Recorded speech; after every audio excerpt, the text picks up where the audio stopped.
Part of my portfolio Part of my portfolio includes partnering with local resettlement agencies to resettle refugees, asylees, and other immigrants in Philadelphia. The mission of the Office of Immigrant Affairs is to promote the well-being of Philadelphia's immigrant communities by recommending and developing policies and programs, which in turn provide opportunity and access to services for all newcomers. Today, we are here to discuss the new public charge rule and what you need to know about the new rules to best assist your clients.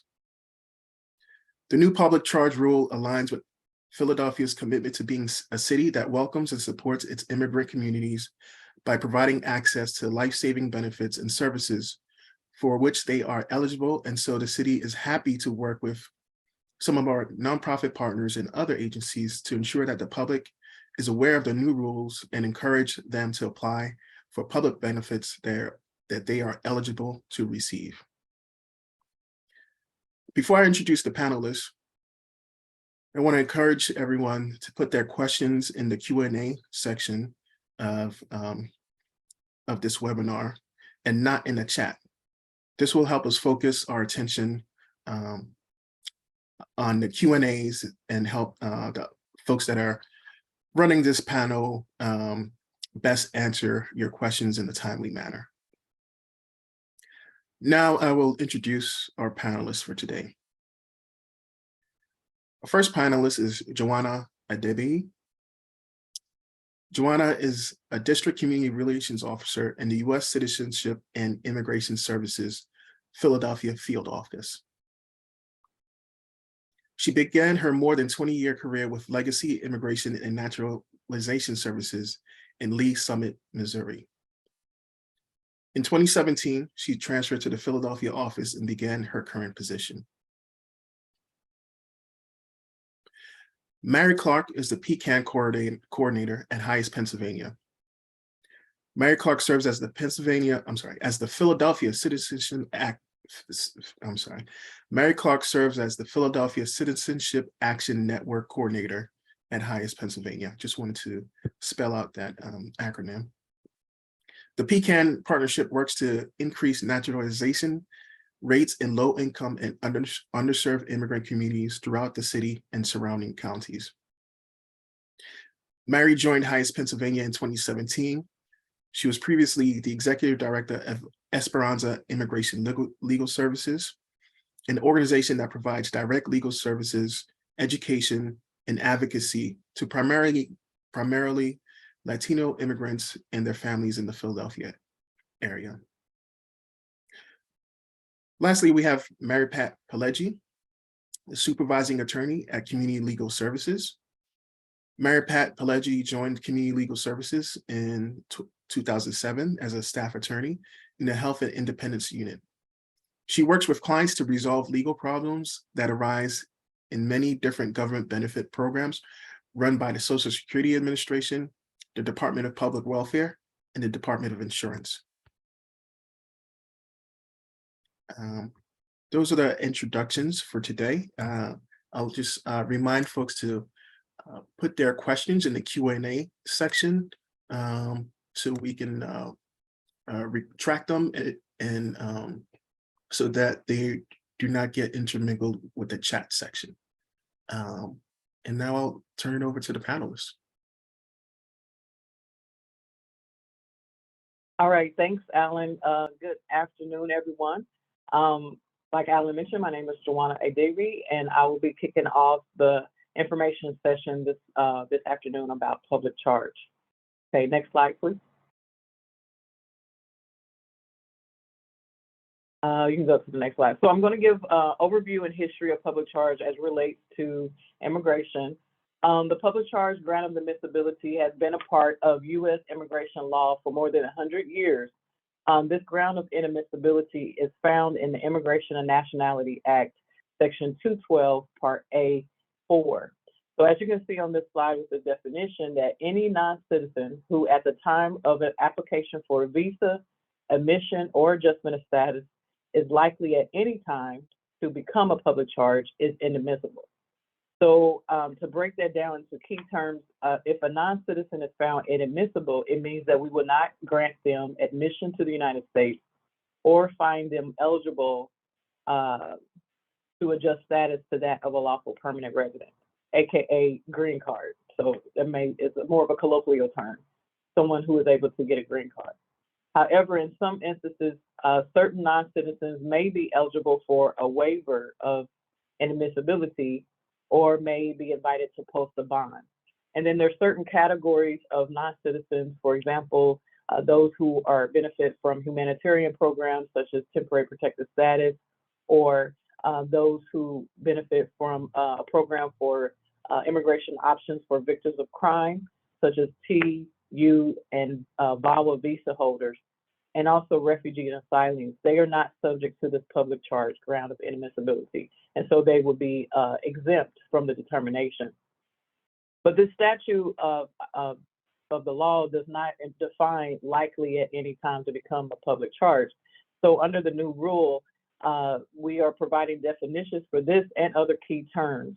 So for example, the term likely at any time to become a public charge means likely at any time to become primarily dependent on the U.S. government for sustenance, as evidenced by either the receipt of public cash assistance for income maintenance or long-term institutionalization at government expense. Next slide, please. So just from the recent history of this public charge determination, in August 2019, a public charge final rule was announced that changed the 1999 guidance that Department of Homeland Security had applied for 20 years. That final rule went into effect on February 24, 2020. However, on March 9, 2021, a decision from a federal court that vacated the 2019 final rule went into effect, and we stopped applying the rule on that same date. So we returned to applying the public charge ground of inadmissibility consistent with the 1999 interim field guidance, which is what we've used for 20 years before. Next slide, please.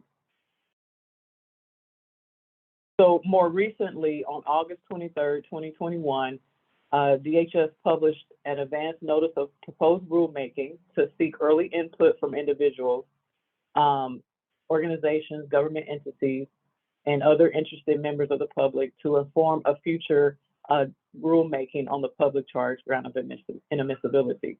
And then on February 24th, we published a notice of proposed rulemaking.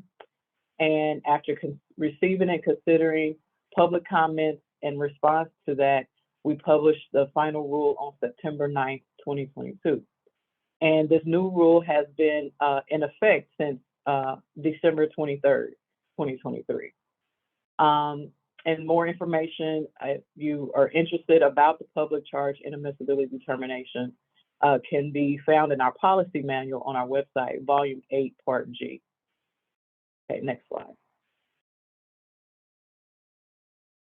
So, you can go to the next slide.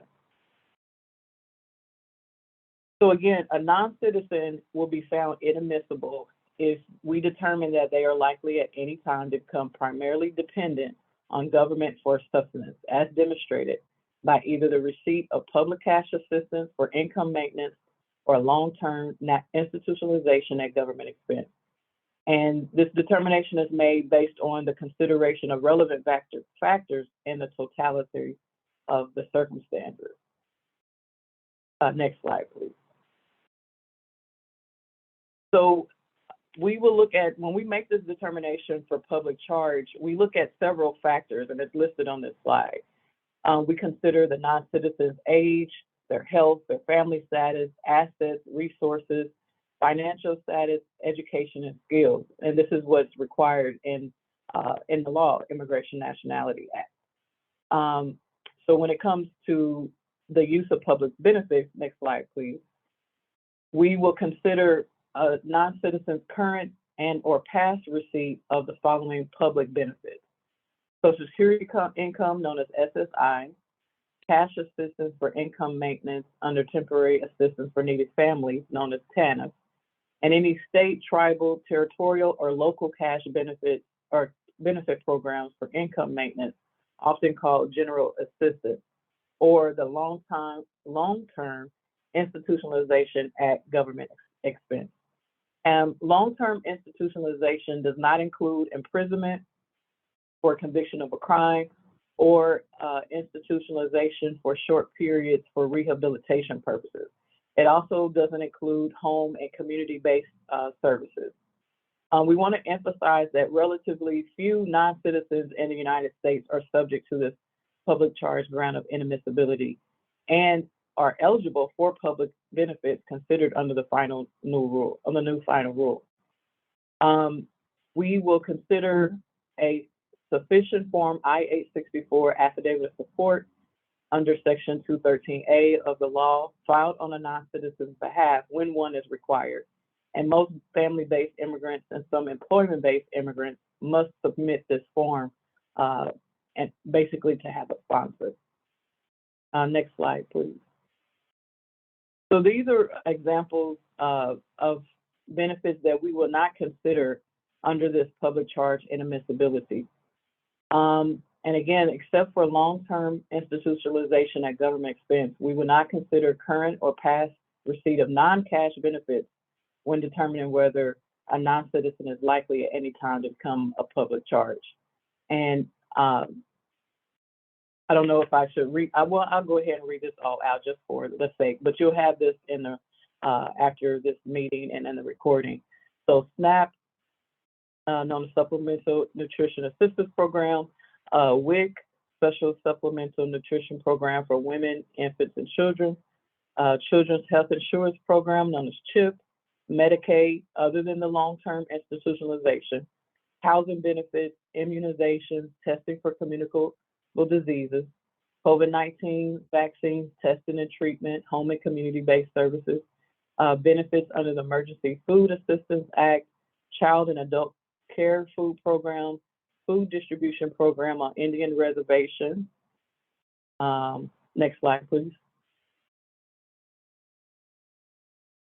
Services provided by the Indian Health Service, tribes and tribal organizations, school lunch programs, services, and assistance such as soup kitchens, crisis counseling, intervention, and short-term shelter provided by local communities or through public or private nonprofit organizations, attending public school, non-cash transportation services, and others not specifically enumerated in the final rule.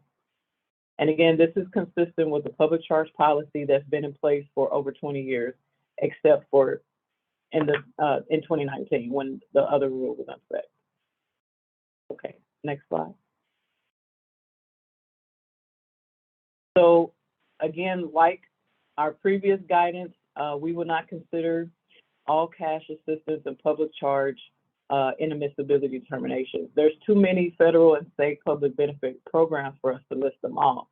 But some examples of cash benefits that would not be considered include guaranteed income programs that are not relevant to public cash assistance for income maintenance, and that they typically do not provide the primary source of income for recipients and are made available without income-based eligibility rules. Stafford Act disaster assistance, including financial assistance provided to individuals and households under individual assistance under the federal FEMA individuals and household programs, such as cash assistance for income maintenance. Comparable disaster assistance provided by state, tribal, territorial, or local government, cash payments that are provided for child care assistance or other supplemental special purpose cash assistance, child care related services, including the Child Care and Development Block Grant or Child Care and Development Fund, health insurance coverage through the health insurance marketplace, state-based marketplaces, or the Small Business Health Options Program under the Federal Affordable Care Act, and financial assistance for such coverage. Housing assistance under the McKinney-Vento Homeless Assistance Act, educational benefits, including but not limited to benefits under the Head Start Act, student loans and home mortgage loan programs, publicly funded scholarships and educational grants, foster care and adoption benefits, cash payments that are provided as part of pandemic or disaster relief funds, such as the American Rescue Plan Act, or similar ones established in response to future public health emergencies. Assistance specifically targeted to aid survivors of trafficking or crime. Earned cash benefits such as Title II Social Security benefits, government pension benefits, unemployment insurance payments, and veterans benefits. Benefits received via a tax credit or deduction, such as child tax credit, earned income tax credit, additional child tax credit, premium tax credit, advance payment of premium tax credit, and state, local, or tribal tax credit. And other supplemental or special purpose programs, such as transportation vouchers or energy assistance provided through the Low Income Home Energy Assistance Program. And you can find additional information on benefits that USCIS does not consider in our policy manual. Next slide, please. The new rule also clarifies, the new final rule also clarifies that we will consider only benefits provided to the applicant or where the applicant is listed as the named beneficiary of the benefit. We will not consider benefits received by the applicant's family members. Next slide, please. And again, under this final rule, we determined that public charge inadmissibility is based on the totality of an applicant's circumstances. So at minimum consideration, the applicant's age, health, family status, assets, resources, and financial status, education and skills in a sufficient form I-864 were required, and the applicant's current and or past receipt of public benefits are considered. So the public benefits, this is a small portion of the determination. Well, I shouldn't say small portion, it's just a portion of the determination. There's other factors that we look at to determine whether someone will be a public charge. So when considering the current or past receipt of public benefits, we examine the amount, the duration, and recency of receipt of such benefits. But current and or past receipt of such benefits is not by itself enough to lead to a finding that a person is inadmissible under the public charge ground. And while the statute and the new final rule require the consideration of the applicant's health and the totality of the circumstances, the new rule also makes clear that disability alone is never sufficient to determine whether a non-citizen is likely at any time to become a public charge. No single factor, other than the lack of a sufficient Form I-864, if one is required, will determine that an individual is inadmissible under the public charge ground. Next slide, please. So we will not consider the current or past receipt of public benefits in two circumstances. When public benefits are received during periods when a non-citizen was present in the United States and an immigration category that's exempt from public charge ground. So for instance, those received while a person was a refugee or asylee, or public benefits received during periods that the non-citizen was present in the United States after receiving a waiver of the public charge ground of admissibility. Also, public benefits received by non-citizens who, though they're not refugees or asylees, but they are eligible for resettlement assistance, entitlement programs, and other benefits available to refugees admitted under Section 207 of the INA. So for example, the US government has resettled and continues to resettle our Afghan allies. And this is a population invited by the government to come to the United States at the government expense in recognition of their assistance over the past 2 decades or their unique vulnerability were they to remain in Afghanistan. So in recognition of the unique needs of this population and the manner of their arrival in the United States, Congress explicitly extended benefits normally reserved for refugees to our Afghan allies. And as part of an effort of the US government to assist non-citizens impacted by the Russian invasion of Ukraine, Congress has also extended benefits normally reserved for refugees to certain Ukrainians. So they, although they're not considered refugees, but because they're able to benefit from those programs, then they are exempt from the determination of public charge inadmissibility. Next slide, please. So I mentioned this earlier, but again, these are examples of categories that Congress has exempted from the public charge ground of admissibility. but they're not limited to this. But that's refugees and asylees, beneficiaries of temporary protected status, non-immigrants who are under T and U visas, VAWA self-petitioners, applicants for green cards under the Cuban Adjustment Act, and special immigrant juveniles. And that finishes my portion of the presentation. I believe so. You can go to the next slide just in case. Oh, here's some resources that are on our website. That again, we have a page called Public Charge Resources page. I'm not sure if this is big enough, if you can use your mobile app to scan the QR code, but again, you'll have this presentation later. Okay, I think that's the final page for me. So I'm gonna pass it over to Mary. Thank you. Great. Thank you, Joanna. You can go on to the next slide. So I want to just talk, take a pause and talk a little bit more about who's affected by the rule and who's not affected by it. So Joanna touched on this a little bit, but I think it's really important to reiterate that not all immigrants, not all non-citizens are subject to the public charge rule. So in general, those that are subject to the public charge rule are applicants who are applying for either a visa, they're applying for admission to the United States, or they're applying for adjustment of status to change their status to that of a green card holder.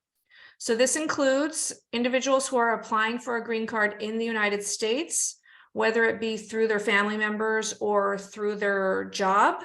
It includes individuals who are applying for certain temporary visas abroad, including tourist visas. So if someone wants to temporarily come to the United States as a tourist, the public charge rule would apply to them.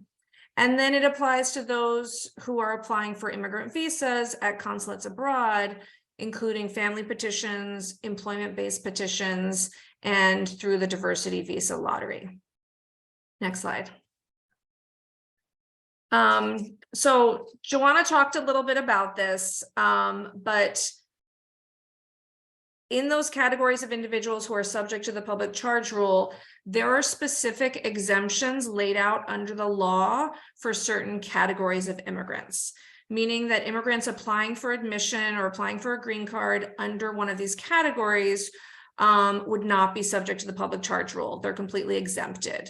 So this includes, and I'm giving a lengthier list because I want to make it clear that it's a really long list, and this is still not even a complete list. So it includes asylees, refugees, Cuban, Haitian entrants, individuals who've been victims of human trafficking, individuals who've been victims of criminal activity and are applying for U visas, special immigrant juveniles, immigrants applying for a green card under the Cuban Adjustment Act. You can do the next slide. Self-petitioners under the Violence Against Women Act, certain Syrian nationals, individuals applying for green cards under the LRIF law, which is the Liberian Refugee Immigration and Fairness Law. So there's a whole bunch of categories of people to whom the public charge rule simply does not apply. So they can receive the specific benefits that are named under the public charge rule. They can receive those without worrying about it affecting their immigration status either now or in the future. Next slide. Then there are some people who are not affected by the public charge rule. So they're not specifically exempted, but because they're not applying for admission, they're not applying to adjust their status to a green card holder, the rule does not apply to them. So that would be most green card holders. And there are very limited exceptions, which I'm going to talk about, but for the overwhelming majority of green card holders, the public charge rule does not apply to them. The exceptions are for individuals who are deemed to have abandoned their green card status, for individuals who have been absent from the United States for a continuous period of 6 months or more, and then attempt to re-enter the United States, individuals who've engaged in illegal activity after having departed the United States and returned, and then individuals who depart the United States while in removal proceedings. So I want to say again that these are very limited circumstances. The overwhelming majority of green card holders are not going to be subject to the public charge rule. Similarly, citizenship applicants applying for citizenship have to have a green card to be able to apply for citizenship. Unless they're under one of these very limited circumstances, the public charge rule will not apply to them. And then obviously US citizens, the public charge rule does not apply to. Next slide. So I want to point out that very few, and I think Joanna pointed this out as well, but as much as we can hit this home, I think it's really important. Very few non-citizens are both subject to the public charge rule and eligible for the public benefits specifically outlined in the public charge determination. So if we were to draw a Venn diagram of individuals who are subject to the public charge rule, right? They're not exempt and they're subject to the rule, and then individuals who are eligible for the specific public benefits underlined in the rule, the crossover of those two would be extremely small, because non-citizens who are eligible for the specific benefits are often already green card holders, right? Or they're in a specific exempt group. So for example, refugees are eligible for SSI, victims of human trafficking may be eligible for SSI as well, but they're an exempt group. And then otherwise it would be green card holders. Next slide. So I just wanted to make sure folks, understand exempted individuals, make sure that they know that they shouldn't get off public benefits that they may be eligible for. And then I also just wanted to say, if you're working with someone and either they are not sure if they're subject to the public charge rule, or you are not sure if they're subject to the public charge rule, we're going to share referral information at the end of this presentation. And they or you should feel free to contact either myself or Mary Pat at CLS if the question is, should they sign up before signing up, but especially before stopping any of the specific benefits underlined under the rule.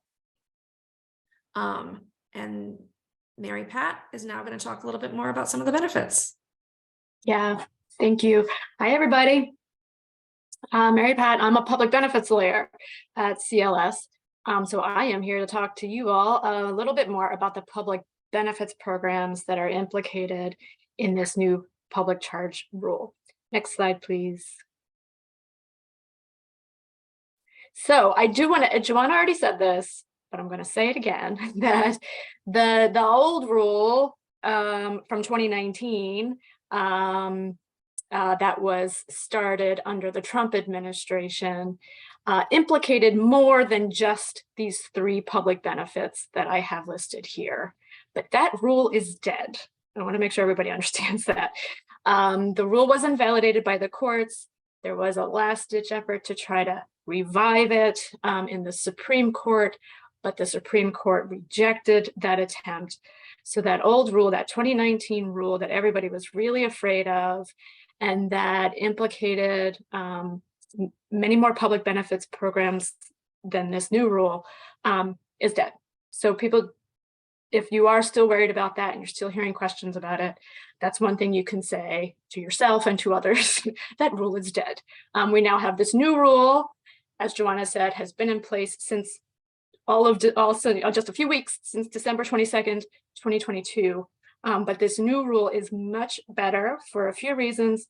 The first reason right here on the slide is that it is only just these three public benefits that are implicated. So it's only these three the receipt of these three public benefits can be considered during a public charge determination for the small group of immigrants who are subject to a public charge determination.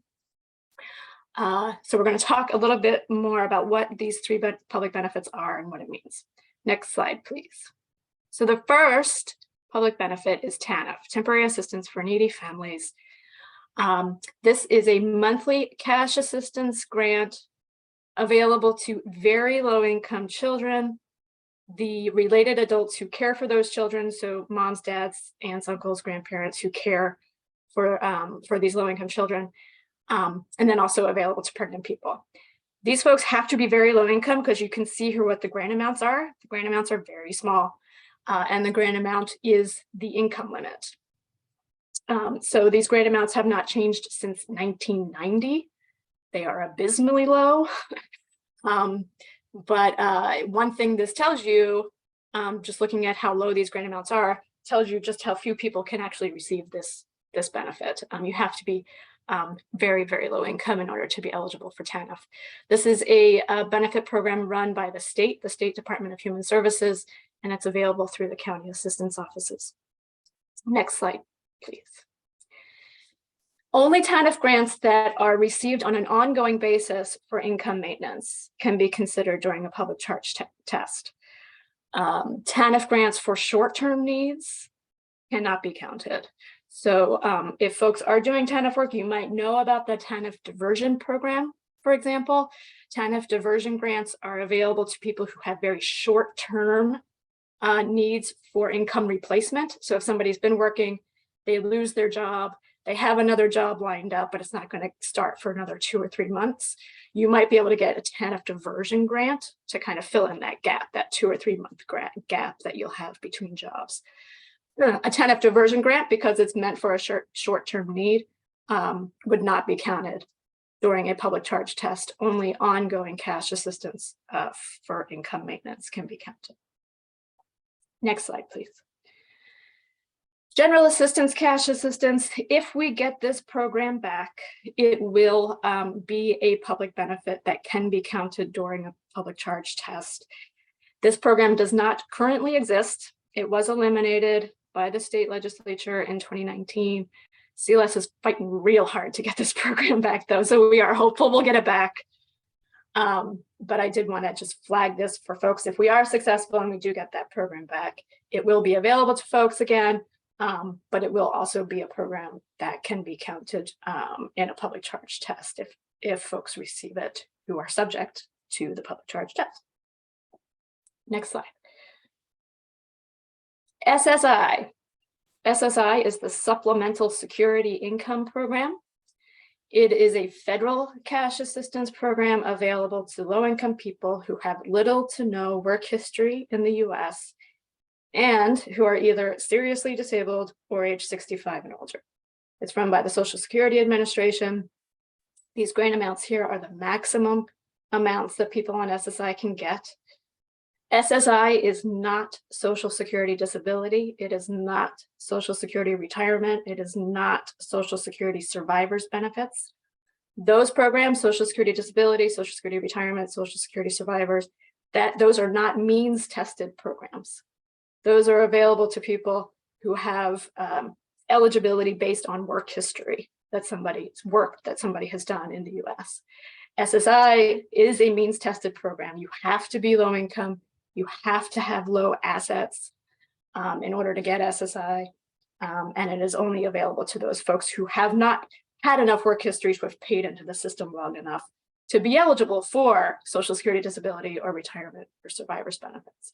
So it's a very specific Social Security benefit program that is implicated in this public charge rule.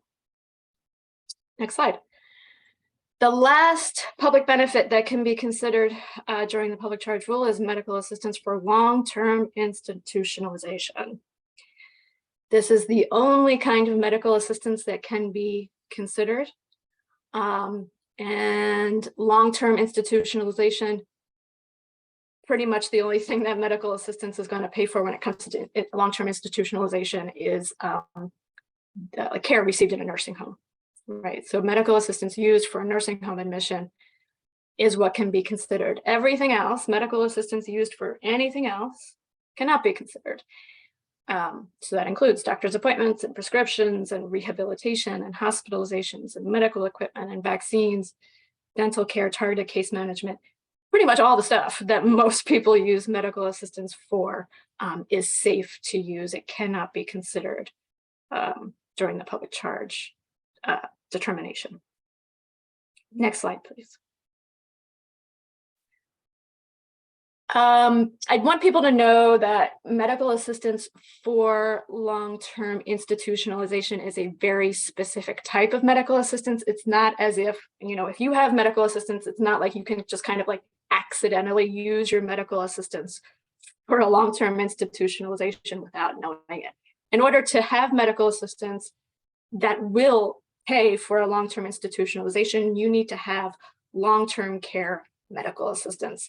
It's a very specific kind of medical assistance. There's an entirely different and separate application process for long-term care medical assistance that is different and separate from the application process for regular medical assistance. The very, very large majority of people have just regular old medical assistance. They do not have long-term care medical assistance. Some people who have long-term care medical assistance use their long-term care medical assistance to get nursing a level of care at their home instead of in a nursing home. That is home and community-based services. Those are also called waiver programs. People might be more familiar with the term medical assistance waiver programs. HCBS, waiver, none of that counts for the public charge test. The only thing that counts for the public charge test is medical assistance used for long-term institutionalization, which means medical assistance used for a nursing home admission.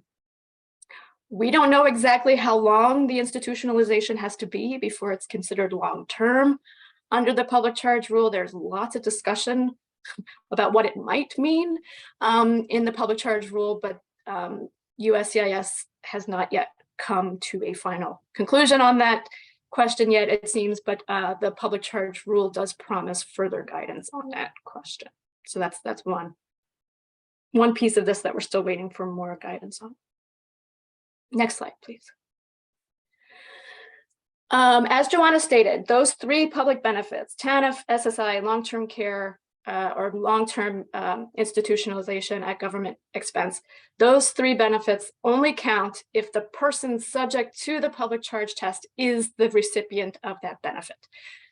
If that person who's subject to the public charge test has family members who have received any of those public benefits, that's fine, completely safe for family members to receive any of those public benefits. A family member's receipt of benefits cannot be counted against the person subject to the public charge test. I put an example here because this, I think, this is a question I get a lot. Is it safe for my kids to get benefits? And it can be pretty confusing for people, especially for parents. Because if you're a parent, like Lynn here in my example, and in this example, Lynn is planning to apply for a green card on a family petition. So she is one of the group of that small group of people who will be subject to a public charge test in her immigration case. Lynn's a single mom with 2 US citizen kids. She just lost her job. She tried to get unemployment compensation, but she was denied. Her only option at this point for some income support is TANF. She applied for TANF. She got it for her 2 children. Lynn's immigration status, her own immigration status, makes her, for herself, ineligible for TANF, but she can get TANF just for her 2 kids alone. So she can get $316 a month. That's a TANF grant for 2 people, her 2 kids. And that TANF grant is on a card, an EBT card, an electronic benefit transfer card, with her name on it. It's going to have Lynn's name on it because she's the mom, right? She's the person that's going to go buy the diapers and pay the rent, right? And do what adults need to do to support their families with their income. So she's going to get a card with her name on it, but just because her name's on the card doesn't mean that she is a TANF recipient. The benefits on that card are benefits that her children are receiving. She is not a recipient of TANF. Her kids are the recipients. She is safe, right? There's no reason for her to be nervous about getting TANF. Her receipt of TANF cannot be counted against her during the public charge test that will be coming up for her in that green card application process. All right, next slide. So family members can safely get TANF, SSI, or long-term institutionalization at government expense if needed. And then Lynn and everybody else who's subject to a public charge test can get all of these other benefits safely if they're eligible for them. So these benefits on this slide and all the benefits that Joanna listed in her slide, these are safe for everybody to get. Like they cannot be counted against anybody during a public charge test. And it's a lot. It's a lot of stuff. We can't fit it all on these slides. Next slide, please. So a few key takeaways. First, as Mary made clear, there are a lot of people exempt from public charge rule. Anybody who's exempt can safely use any and all public benefits that they are eligible to receive. Number two, within that small group of people who are subject to the public charge test, there are lots and lots of benefits that they can safely use too. So everything that we just looked at on the slide before, safe for everybody to use. And the family members of those folks can use any and all public benefits that they are eligible to receive. And finally, Mary said this already, but I'm going to say it again. People subject to public charge should consult with an expert before they decide to either start receiving or stop receiving TANF, SSI, or medical assistance for long-term institutionalization. If folks get with an immigration attorney, there might be a way to prove that you are not a public charge, even if you have received one of those benefits in the past, right? Because public benefits receipt is just one part of the public charge test. So there are lots of considerations to take into account. Next slide. All right, so it can be kind of confusing to try to figure out what kind of help people might need and where to send them. If folks need help accessing public benefits, community legal services is probably the place to send them. I know for the Benephilia sisters out there, you all are excellent at helping people get applications submitted. But if folks are having trouble, if they've been denied, of course, you can refer to CLS. And then if folks have trouble with their immigration case, have questions about what the next steps are in their immigration case, HIAS is an excellent place to refer them for help. And I think that's my last slide. Great. Thank you, Mary Pat and Mary and Joanna. I know I just learned an awful lot, so that was super, super useful. We don't currently have any other questions in the Q&A, but I just want to again put out a call. If you do have questions, you can put them in the Q&A. If you'd like to ask your question verbally, you can use the raise hand function and I'll be able to unmute you so that you can ask. And before you think to ask, yes, we will be making the recording and the slides available to you. If you registered for the briefing, we have your email address, so we will send it to you. Any questions? Just giving folks a second in case they're typing. We're trying to find that raise hand function. Beth, while we're waiting on questions, I did see the question about what the city was doing to address the chilling effect.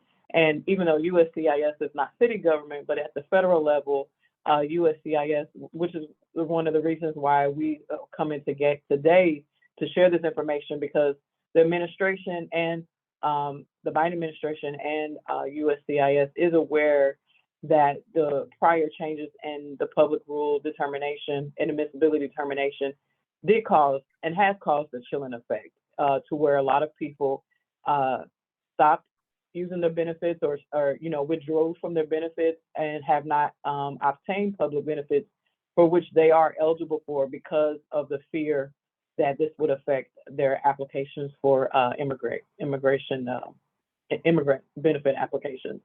So that's one of the reasons why we are partnering together to provide information sessions such as this, and more to come. This is not the only one. So we, as a government agency, understand that, and I'm sure the city does as well, and which is why we're having this session today. So thank you for the question. It's very timely. Yeah, thank you, Joanna, so much for that. And Alan, I don't know if there's more you want to say. I know the Office of Immigrant Affairs has been bringing together city departments, which is part of the reason why we're doing this this briefing today, is because we recognize that need for information. And there's more communication that we're planning from the city to go out to make sure that people understand who the rules do and do not affect.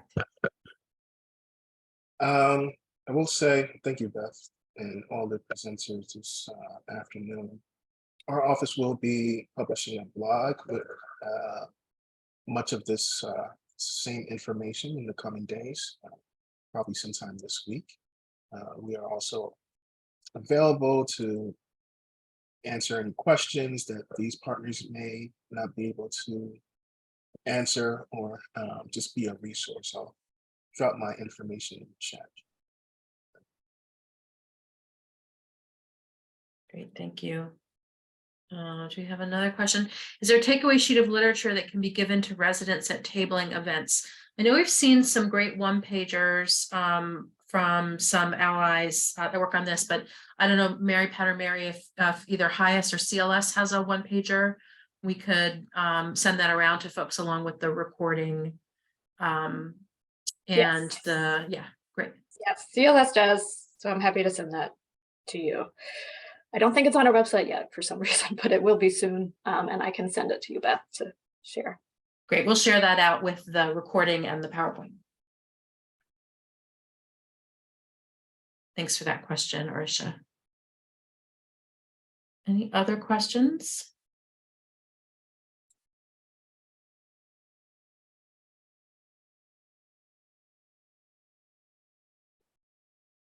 All right. Well, I want to thank so much our presenters and our host, Alan, today. I want to thank also The Promise, which also co-hosted this event with us today. And for all of you who are on this call, I know that you're folks that work every day with folks in our communities to get them connected to the benefits that they deserve. So I want to thank you so much for all the hard work that you do every day. We hope this was useful. If you have any additional questions, you can feel free to send them to the email I'm going to put in the chat here, but you will also get a follow-up email from all of us that you can, from me, that you can respond to. Thanks, everyone. Have a wonderful afternoon, and go Birds. By 7, according to Mary Pat. You heard it here first. Thanks. Bye. Thank you.